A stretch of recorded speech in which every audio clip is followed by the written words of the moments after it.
Welcome!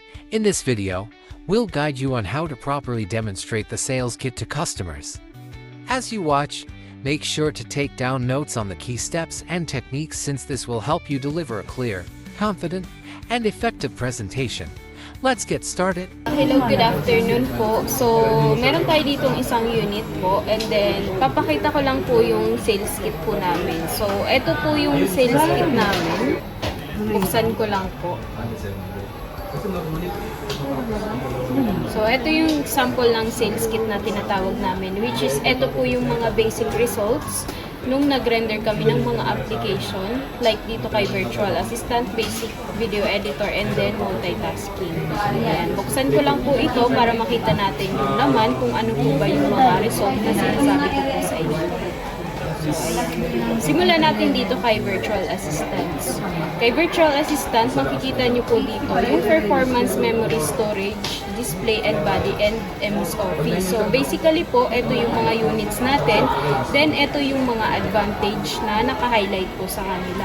For example po, dito kay ZenBook, sa pagdating sa performance, is ito yung naging Cinebench and Geekbench nila. So, ayan po, bale, nira na lang natin dito is yung Cinebench and Geekbench. Then, kung wala pa po kayong idea tungkol kay Cinebench and Geekbench, yan po yung isa sa ating benchmark platform na ginamit para makuha yung result or kung gaano kabilis yung performance ng isang unit po. So, next natin dito is yung memory.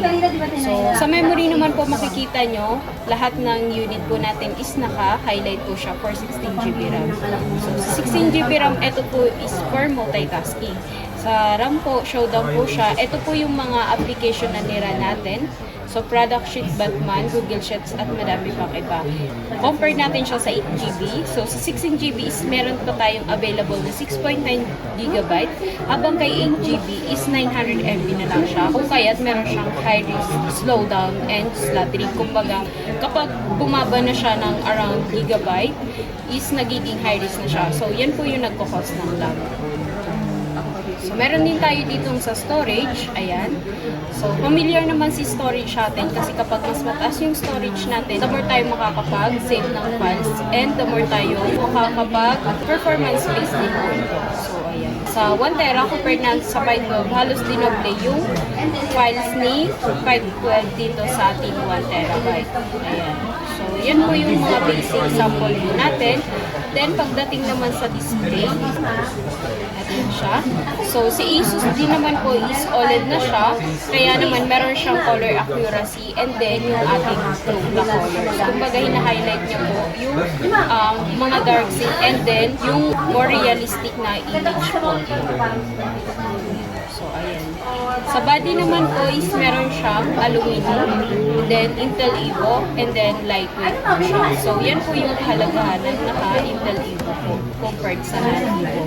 Mas matagal yung battery niya, and then meron din siyang fast charging. Next natin dito is yung MS Office. So, ito naman yung lahat ng units po natin is meron na siyang Microsoft 365 po. Si Microsoft 365 is meron siyang 4 features. Kumbaga. So, meron siyang 100 cloud storage and kapag binuksan natin siya, so, ito naman po is for saving ng files. If ever nang makalimutan nyo sa bahay nyo yung laptop, pwede siyang i-access sa cellphone. So, makukuha natin yung files na na-save natin po sa hard drive.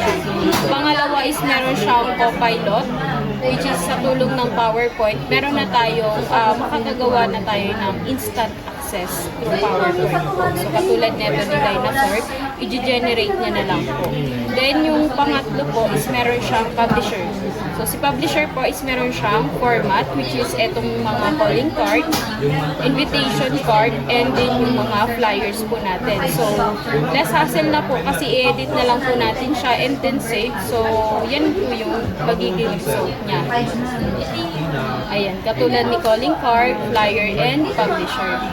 So, versus natin sa Canva na tayo pa yung magmamanual. Then, lastly is yung kanyang ink to matte. So, dito, mapapakita natin dito na meron siyang problem solving at kapag generate natin siya, lalabas yung mga solution po natin.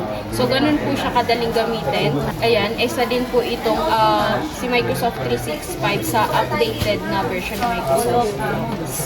So, ayun lamang po.